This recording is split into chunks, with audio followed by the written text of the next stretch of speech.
kampus itu kan sebenarnya inkubator, habitus ya.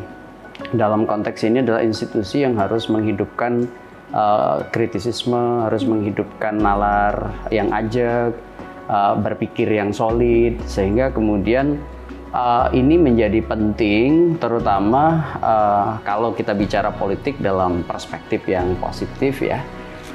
Tentu bagian dari kepedulian juga dari warga negara termasuk yang ada di kampus untuk kemudian satu membincang isu-isu publik, kemudian juga memanage ragam institusi, organisasi yang bisa kemudian mengakselerasi demokratisasi di kampus maupun di masyarakat umum.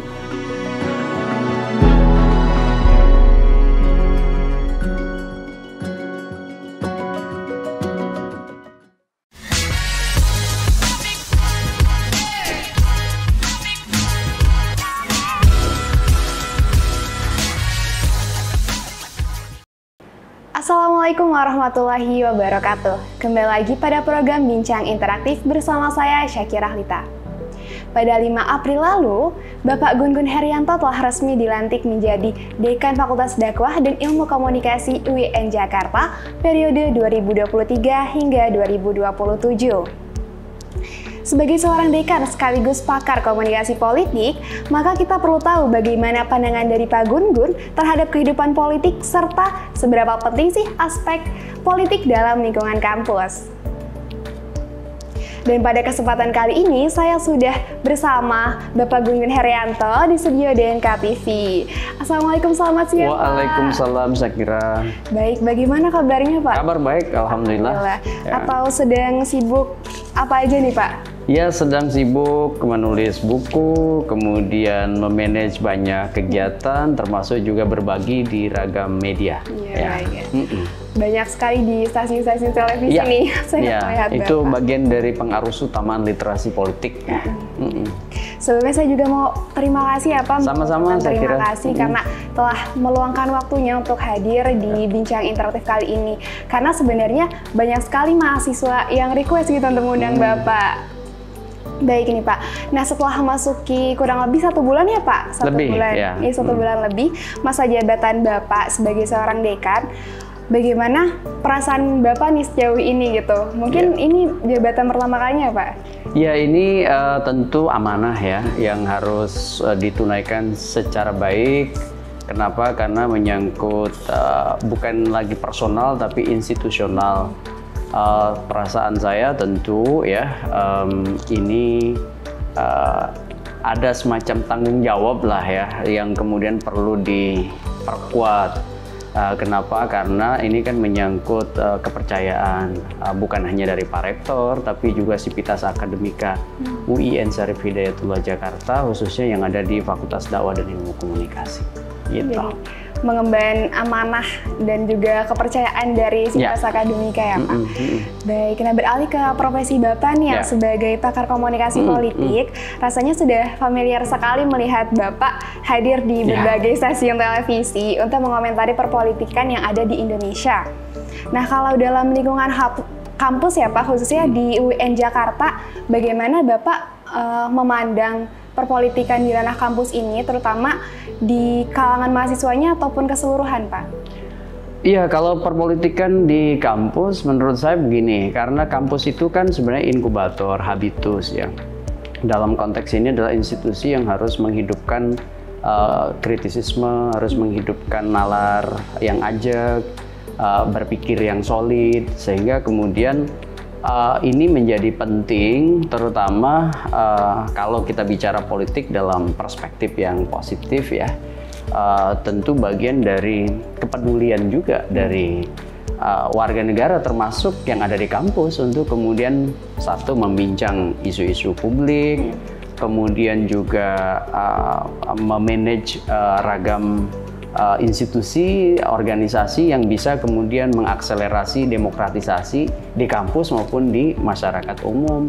Sehingga kampus itu menurut saya memang punya dimensi-dimensi yang harus digerakkan. Salah satunya melalui ragam ya pemikiran, ragam aktivitas yang kemudian ujung dari semua itu adalah kebermanfaatan bagi banyak orang. Jadi kan bagaimanapun politik itu menjadi salah satu nafas kehidupan ya. Tidak ada yang lepas dari politik, sehingga kemudian dimensi positif, penguatan, pemberdayaan, kepedulian, citizen care for political empowerment begitu, itu penting untuk dihidupkan. Jadi bagi saya itu salah satu kontribusi yang harusnya dilakukan oleh teman-teman mahasiswa, dosen, dan sivitas akademika pada umumnya. Jadi perpolitikan itu juga dimulai dari kalangan mahasiswa ya Pak, terutama tadi meningkatkan kritisisme dan mengasah nalar kita gitu supaya bisa berpikir lebih kritis lagi. Baik Pak. Nah selanjutnya nih Pak, kalau kita bicara mengenai tahun 2023 itu kan tahun-tahun pemanasan politik ya Pak, menjelang tahun 2024 yang mana menjadi tahun demokrasi bagi Indonesia gitu.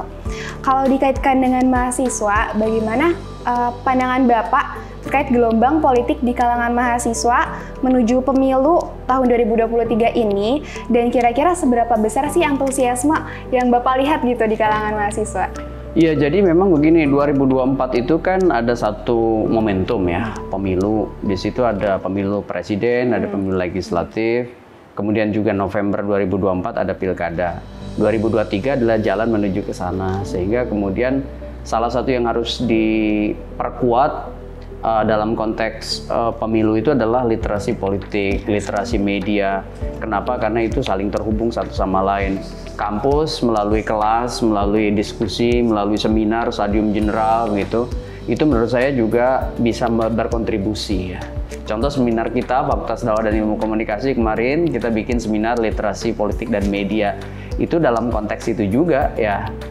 Mungkin Fakultas Dakwah dan Ilmu Komunikasi ke depan, terutama jelang pemilu 2024, itu akan mengintensifkan lagi ragam aktivitas yang terhubung dengan penguatan ya politik kewargaan.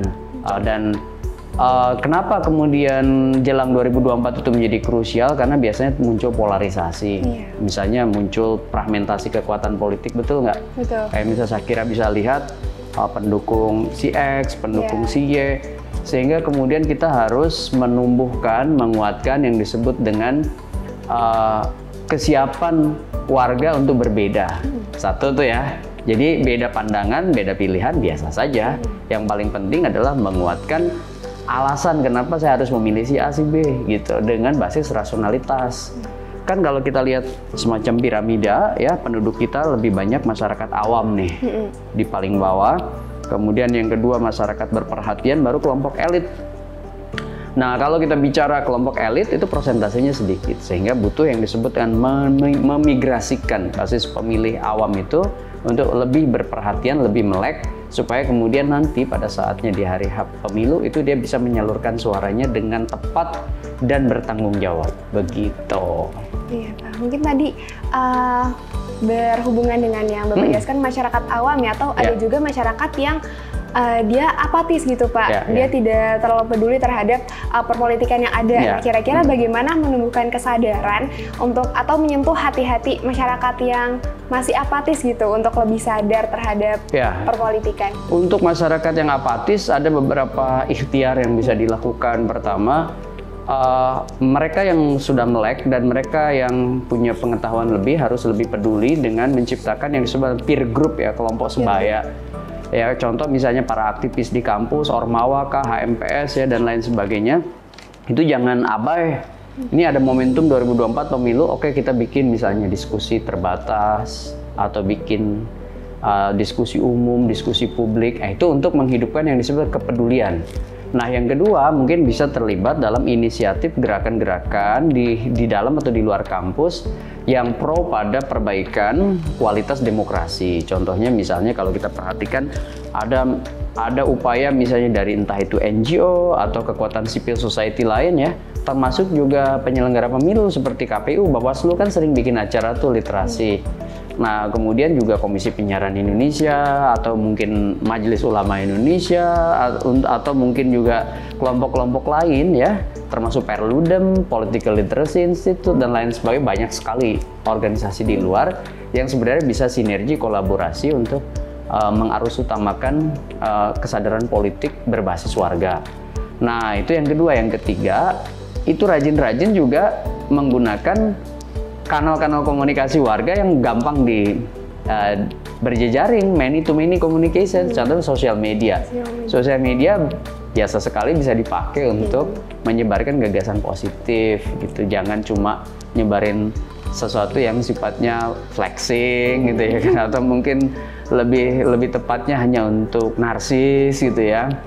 Tapi sosial media bisa dipakai untuk kebermanfaatan. Ada konten pilar. Salah satu konten pilarnya itu menurut saya harusnya adalah sesuatu yang bisa bermanfaat untuk menumbuhkan demokrasi kita, gitu. Baik nih Pak, kita beralih sejenak ke pembahasan utama. Kalau saat ini kan khususnya di media sosial juga dikatakan sebagai ruang baru dalam melancarkan kampanye politik yang menarik dukungan masyarakat. Namun kadang kampanye tersebut hanya menampilkan aspek-aspek positifnya saja gitu, yang pada praktik di lapangannya kan berbeda. Nah mungkin pandangan Bapak terkait hal tersebut seperti apa? Jadi kampanye itu kan ada, kita bisa pilih jadi 3 ya. Satu yang disebut dan positif campaign, kampanye positif. Itu biasanya yang bagus-bagus, yang kemudian mungkin persuasif, menunjukkan personal branding dari si kandidat yang bagus gitu. Itu yang pertama. Yang kedua negatif campaign, biasanya masuk kategori serangan tuh ke pihak lain, tapi biasanya basisnya data. Itu biasanya untuk mengambil ceruk suara dari pendukung pihak lain. Nah, kemudian yang ketiga, itu yang disebutkan black campaign, kampanye yang menyerang pihak lain dengan isu, dengan gosip, dengan rumor gitu ya. Yang itu tujuannya adalah delegitimasi. Nah, yang bagus adalah satu positif campaign memang ya, kampanye yang positif. Kalaupun diperlukan menyerang itu basisnya data, tapi bagi publik, kepentingan bagi publik sebenarnya adalah setiap narasi itu butuh yang disebut dengan telaah, menelisik, benar nggak, komparasikan tuh, misalnya antara satu sumber informasi dengan sumber informasi lain. Oke, jangan sampai terjebak pada, kalau istilah media tuh framing ya, dari salah satu pihak. Karena apa? Dia kan akan meranking isu yang sesuai dengan yang dikehendakinya kan, begitu. Maka butuh yang disebut dengan sumber bacaan lain. Ya, ingat media massa sekarang itu juga kan terpolarisasi. Ada media massa yang pro partai X, pro partai Y gitu, ada pendukung capres X, pendukung capres Y. Sebagai orang komunikasi, jurnalistik, sebagai orang dakwah, menurut saya butuh yang disebut dengan kajian nalar. Salah satu kajian nalar itu ada inputnya yang bagus. Inputnya itu apa? Bacaan gitu. Bacaan di print media, bacaan di digital media. Yang paling sering kali kemudian menjadi masalah itu adalah kemalasan untuk membaca substansi yang komprehensif dari satu sumber bacaan dan mengkomparasikan dengan bacaan lain, itu menyebabkan ketersesatan. Jadi gampang sekali diarahin. Sebut aja bahasa simpelnya itu mudah dimobilisasi. Padahal kan saya kira tahu, pemilu itu yang dibutuhkan adalah partisipasi. Kalau partisipasi itu basisnya adalah kesadaran, kalau mobilisasi itu basisnya adalah perasaan yang kemudian digiring pada satu titik tertentu yang sebagaimana dikehendaki oleh si kandidat. Gitu. Jadi kita sebagai masyarakat pun juga harus melek ya Pak, harus sadar juga. Itu melek. Melek itu berarti literasi kan? Ya. Jadi bukan hanya melek itu bisa membaca, tapi menyangkut knowledge, knowledge, pengetahuan, skill, keterampilan, sama sikap atau attitude. Nah, itu 3 hal itu jadi komponen penting. Jadi supaya kita juga saat memilih siapapun nanti itu juga nggak hanya ikut-ikutan gitu ya. Persis ya, itu kalau ikut-ikutan namanya mobilisasi tadi. Baik, nah kalau menurut Bapak nih, kan tadi juga disinggung terkait literasi ya Pak. Ya. Lalu cara meningkatkan literasi media dan politik di kalangan mahasiswa, atau mungkin ada rencana Bapak terdekat nih, terutama untuk mahasiswa di FDIKOM ini, apakah ada kegiatan tertentu? Kalau saya sih di FDIKOM yang jelas akan mengintensifkan diskusi. Ya, bukan hanya di level mahasiswa tapi juga dosen. Saya bikin 8 prodi itu. Semua akan punya diskusi bulanan. Dan diskusi bulanan itu tematik sesuai dengan basis prodinya masing-masing. Itu yang jelas ya, jadi bagian dari program dekan periode ini. Nah, kemudian menurut saya organ-organ kemahasiswaan harus sinergi dengan bukan hanya dengan dosen tapi juga dengan birokrasi kampus seperti dekanat gitu ya. Menghidupkan yang disebut dengan kondisi fakultas FDKOM ini menjadi inkubator ya bagi tumbuh kembangnya banyak intelektual yang bukan hanya pintar tapi juga peduli. Orang pintar kan banyak ya, tapi orang yang peduli itu lebih sedikit. Kenapa? Karena peduli itu nggak boleh noble self, merasa dirinya paling benar, paling hebat. Dia harus yang disebut dengan sinergi kolaborasi tadi. Itulah yang menurut saya penting untuk digerakkan. Dan salah satu penggerak itu menurut saya adalah kepemimpinan yang bisa memfungsikan fungsi-fungsi manajerial di kampus. Begitu. Contohnya adalah salah satunya tentu menjadi peran dan fungsi dekanat gitu. Jadi dalam ranah kampus tadi yang bisa mengikutsertakan mahasiswa untuk aktif di ruang diskusi. Betul. Lalu bisa juga berkolaborasi dengan organisasi mahasiswaan atau media. Dosen gitu, di rekognisi media. Ya itu saya kira penting banget tuh. Atau kalau di dalam FDKOM sendiri kan ada beberapa media nih ya Pak. Ya, persis. Kira-kira ada pengaruh atau dampak yang besar nggak sih dari media ini terhadap pola pikir mahasiswanya? Ya tentu ya, pas kita berharap kayak DNK, RDK gitu ya, dan tentu juga media-media di HMPS ya, itu bisa menjadi semacam ruang publik. Konsepnya Habermas kan ya, ruang publik atau public sphere. Dan salah satu ciri dari ruang publik itu adalah rasio yang memihak pada tentu kepentingan emansipatoris. Jadi rasio yang memihak kalau misalnya ada hal-hal yang kayak misalnya ini sistem pemilu dianggap misalnya tidak adil atau misalnya ada potensi pelanggaran, ya kan? Nah itu bisa speak up, bisa bicara dan lewat tulisan, lewat gambar, visual atau misalnya ada tindak kekerasan yang di dalam kampus pun di luar kampus misalnya atau misalnya ada semacam ketimpangan, misal kelompok disabilitas yang didiskriminasi, ya itu kan bisa jadi ruang yang harusnya diadvokasi. Itulah media kampus menurut saya miniatur dari bekerjanya fungsi-fungsi jurnalistik di media yang ada di luar kampus yang disebut dengan media-media terinstitusionalisasi ya, bukan sosial media maksud saya. Kalau sosial media kan user generated content ya, siapa aja bisa bikin. DNK, RDK atau misalnya yang punya jurnalistik gitu ya, atau mungkin media-media lain itu harus bertumbuh menjadi cara mahasiswa menyalurkan freedom of the press, freedom of expression, dan itu harus kemudian menjadi salah satu social learning bagus terutama di kampus untuk tumbuh kembangnya mahasiswa kritis kita. Terima kasih Pak, sangat menarik sekali jawaban dari Pak Gun-Gun ya. Jadi intinya media kampus itu juga ikut berpartisipasi dalam membuat ruang publik gitu ya. Ya, tentu catatannya adalah ada yang disebut dengan social responsibility, tanggung jawab sosial. Kenapa? Karena kita kan hidup dalam satu wilayah yang dibatasi oleh hukum, dibatasi oleh etika, dibatasi oleh keadaban. Nah, itu yang kemudian jadi rambu-rambunya, betul nggak? Kalau saya kira misalnya juga dipermalukan di depan orang, misalnya data pribadinya dieksplor di orang, sementara ada undang-undang ITE, nah itu kan bisa jadi problem, gitu.